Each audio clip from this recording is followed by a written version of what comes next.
¿Alguna vez has tenido la sensación de estar remando contra la corriente? De que por más que te esfuerzas, más que trabajas, más que intentas controlar cada detalle, la vida simplemente no se mueve en la dirección que quieres. Y en lugar de parar, haces lo que la mayoría hace. Intentas más fuerte, te esfuerzas más, fuerzas más. Carl Jung pasó décadas estudiando exactamente ese patrón, y llegó a una conclusión que va completamente en contra de lo que nos enseñaron sobre el éxito y el esfuerzo. A veces, lo más sabio que puedes hacer no es intentar más fuerte, es dejar de forzar, y permitir que algo más profundo, algo que va más allá del control del ego, guíe tu vida. Hoy vamos a explorar por qué, y cuando entiendas esto, vas a ver lo que está pasando en tu vida de una manera completamente diferente.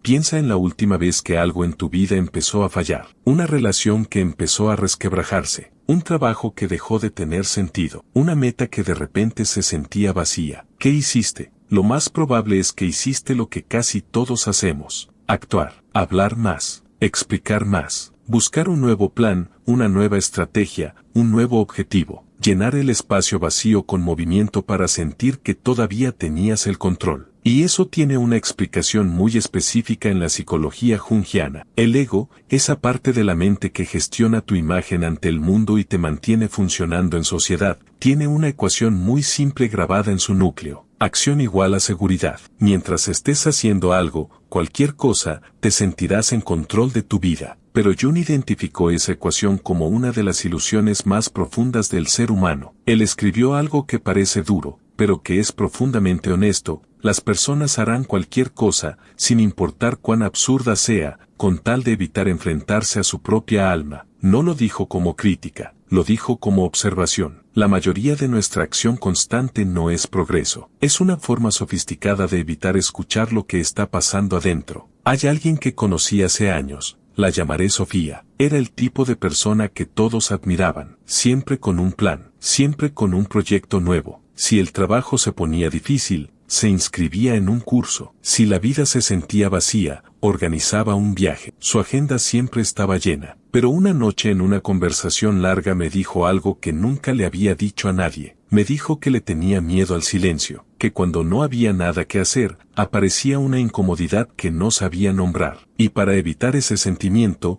buscaba inmediatamente algo nuevo en que ocuparse. La agenda llena de Sofía no era ambición. Era una manera de no escucharse. Jung comparaba la mente humana con un lago profundo. Cuando la superficie está en constante agitación, no puedes ver el fondo. Entre más lo revuelves, más turbia se pone el agua. Solo cuando la superficie se aquieta puedes empezar a ver lo que hay debajo. Cuando actuamos constantemente desde la ansiedad o el miedo al vacío, hacemos exactamente eso. Agitamos el agua. Y en ese estado se vuelve casi imposible escuchar las señales sutiles que vienen desde adentro. Porque debajo del ego, Jung creía que existe una capa más profunda de la psique, un lugar que contiene intuición, símbolos y una forma de sabiduría que el ego no puede controlar ni comandar. Muchas tradiciones espirituales llaman a esa capa de diferentes maneras, pero en la experiencia de muchas personas es también el lugar donde sienten la presencia silenciosa de Dios, una guía más profunda que no puede ser forzada. Y cuando el ego se lanza a la acción demasiado rápido, ignora completamente las señales que vienen de esa capa más profunda. Por eso tanta gente se siente ocupada pero vacía, en movimiento pero sin dirección real, haciendo muchas cosas pero sin sentir que van hacia donde verdaderamente importa. La verdadera seguridad no viene de controlarlo todo, viene de la capacidad de escucharte a ti mismo. Y para escucharte, primero tienes que parar de agitar el agua. Hay una experiencia que muchas personas atraviesan en algún momento de su vida y que pocas saben cómo interpretar. Todo en la vida de repente deja de fluir. Planes que antes avanzaban solos empiezan a pesarse. El trabajo se vuelve más pesado. Los esfuerzos que antes daban resultados ahora parecen no llevar a ningún lado. Es como intentar remar en un río que se secó. Sigues remando, sigues intentando, pero el bote no se mueve. Y la respuesta más común del ego es la más equivocada posible: intentar más fuerte. Hemingway escribió sobre esto de una manera que Jung hubiera reconocido inmediatamente. En El viejo y el mar, el pescador Santiago tiene días enteros en el mar sin pescar nada. Los demás pescadores empiezan a pensar que su suerte se acabó, pero Santiago no entra en pánico, no lanza sus redes desesperadamente en todas direcciones. Entiende que el mar tiene su propio ritmo. Hay días en que el océano está lleno de vida, y hay días en que está completamente silencioso. Un pescador no puede forzar al océano a darle lo que quiere. Lo que hace extraordinario a Santiago no es que atrape peces. Es como responde al silencio del mar. La vida interior de los seres humanos opera según un ritmo similar. Jung observó que cuando una persona se mueve en la dirección correcta de su desarrollo, la energía aparece de manera casi natural. Hay interés, hay motivación, hay una sensación de que las cosas encajan. Pero cuando el ego intenta forzar la vida hacia una dirección que ya no le corresponde, lo primero que desaparece no es la oportunidad, es la energía. Piénsalo así.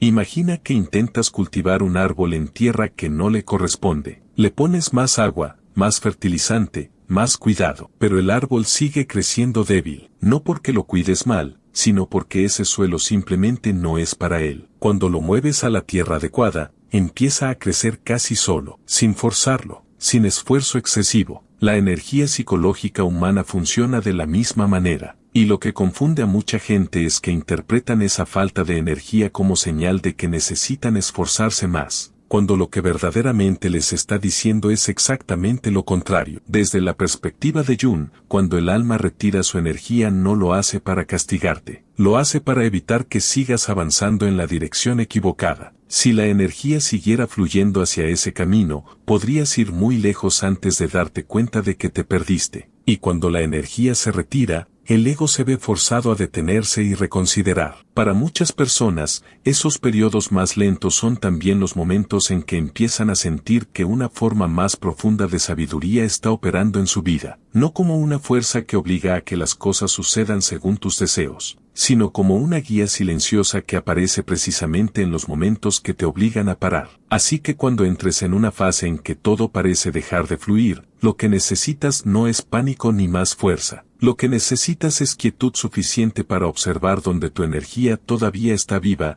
y donde se está apagando lentamente. Esa diferencia lo dice todo. Periodo de agotamiento profundo. Cuando miran hacia atrás, casi siempre se dan cuenta de que las señales estaban ahí desde mucho antes. En muchas tradiciones espirituales, los momentos que obligan a las personas a detenerse se ven como la manera en que Dios las devuelve a su camino verdadero, no a través de instrucciones claras, sino a través de experiencias que hacen imposible seguir viviendo de la misma manera. Lo que el ego llama una crisis, a veces es una corrección profunda de la vida misma. La lección no es vivir con ansiedad ante cada sentimiento incómodo. La lección real es aprender a escuchar las señales pequeñas antes de que se conviertan en golpes grandes. Cuando las señales han sido ignoradas durante demasiado tiempo, la vida a veces tiene que crear una interrupción mayor. Un trabajo termina, una relación se rompe, un plan que parecía sólido colapsa de repente sin explicación aparente. Para el ego, esos momentos se sienten como pérdida y caos, como fracaso. Pero desde la perspectiva de Jung, esos colapsos no siempre son destrucción. A veces son una reestructuración profunda del alma. Jung escribió algo que merece detenerse a pensar: no hay llegada a la conciencia sin dolor. No decía que las personas deben buscar el sufrimiento. Decía que el crecimiento real casi siempre aparece después de que las viejas ilusiones del ego empiezan a colapsar. El símbolo más antiguo que describe este proceso es el del fénix. En muchas culturas, el fénix no simplemente renace. Antes de que pueda comenzar un nuevo ciclo de vida, primero debe pasar por una combustión completa. El fuego consume el cuerpo antiguo hasta que solo quedan cenizas, y de esas cenizas surge una nueva ave. Para las culturas antiguas, esa historia no era una tragedia, era un símbolo de transformación. Algunas etapas de la vida solo pueden terminar a través de una disolución total antes de que pueda emerger una nueva forma. La neurociencia moderna apunta hacia algo similar. Cuando una persona cambia profundamente su manera de pensar, el cerebro debe reorganizar sus conexiones neuronales. Los patrones viejos se debilitan para que puedan formarse conexiones nuevas más fuertes. El desarrollo profundo raramente ocurre sin un tipo de desmantelamiento de la estructura antigua. La vida psicológica humana opera según el mismo principio. Cuando el ego construye una vida basada en creencias o metas que ya no encajan con la naturaleza más profunda del ser, esa estructura tarde o temprano empieza a resquebrajarse. Un trabajo que antes daba sentido de logro de repente se siente vacío. Una relación que estaba al centro de la vida se convierte en fuente de tensión constante. Un plan en el que confiabas completamente ya no lleva el mismo significado. En la superficie esos momentos parecen fracaso, pero si miras más profundo, pueden ser señales de que una parte más profunda de la vida está ajustando tu dirección. Y aquí está lo que muchas personas descubren cuando miran hacia atrás años después. Lo que vivieron como el peor momento de su vida resultó ser el punto de giro que los llevó a donde verdaderamente necesitaban estar. Perder un trabajo los llevó a descubrir un trabajo más significativo. El fin de una relación los obligó a entenderse más profundamente. El fracaso de un plan los empujó a vivir según lo que verdaderamente creían. El colapso no siempre es el final. Muy a menudo es simplemente la transición entre dos etapas de la vida. Así como una semilla debe romperse antes de que pueda aparecer un brote, algunas estructuras de la vida a veces necesitan disolverse para que algo nuevo pueda crecer. Después de que un camino antiguo colapsa y las personas se ven obligadas a soltar los planes que creían seguros, algo empieza a ocurrir. La vida empieza a revelar señales muy sutiles, no milagros espectaculares ni respuestas claras, sino pequeñas coincidencias que aparecen exactamente cuando más las necesitas. Un encuentro inesperado, una información escuchada por casualidad, una oportunidad que aparece justo cuando creías que todas las puertas se habían cerrado. En esos momentos muchas personas empiezan a sentir que la vida les está diciendo algo. Jung llamó a este fenómeno sincronicidad. La coincidencia significativa es cuando dos eventos ocurren al mismo tiempo sin una relación causal obvia, pero con un significado profundo para la persona que los experimenta. Jung escribió: la sincronicidad es una realidad siempre presente para quienes tienen ojos para verla. ¿Alguna vez pensaste en alguien que no habías contactado en mucho tiempo y en ese exacto momento tu teléfono vibró con un mensaje de esa persona?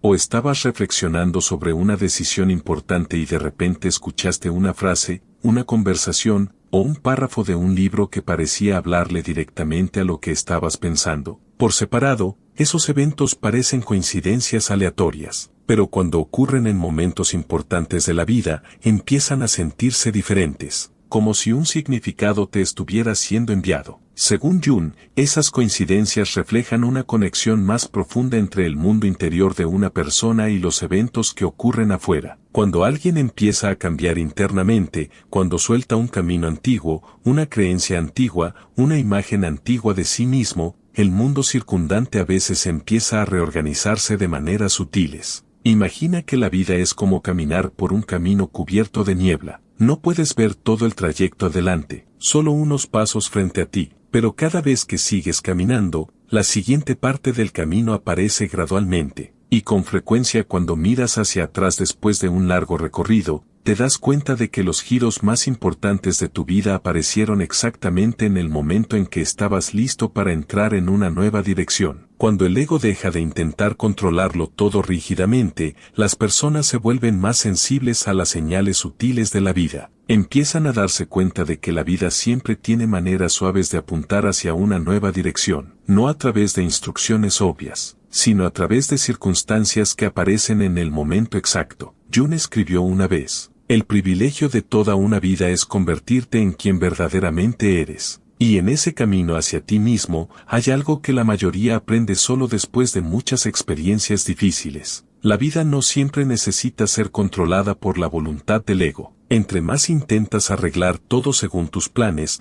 más tensa se vuelve la mente, más pesado se vuelve todo, más sientes que estás remando contra la corriente. Pero cuando las personas se detienen, dejan de resistir el ritmo natural de la vida, y empiezan a escuchar lo que está pasando adentro, algo empieza a cambiar. Una claridad suave empieza a aparecer, no como una respuesta perfecta, sino como una dirección que se siente más real que cualquier plan que el ego podría haber diseñado. Hay momentos, personas y circunstancias que entran en tu vida exactamente cuando más los necesitas. No a través de un arreglo obvio, sino como una guía silenciosa. Y en esos momentos de paz, muchas personas empiezan a entender algo simple pero profundo. No fuerces nada. Permite que algo más profundo que tú te guíe. Si este video tocó algo en ti, suscríbete al canal, no para seguirnos a nosotros, sino para seguir explorando lo que ya existe dentro de ti. Nos vemos en el próximo video.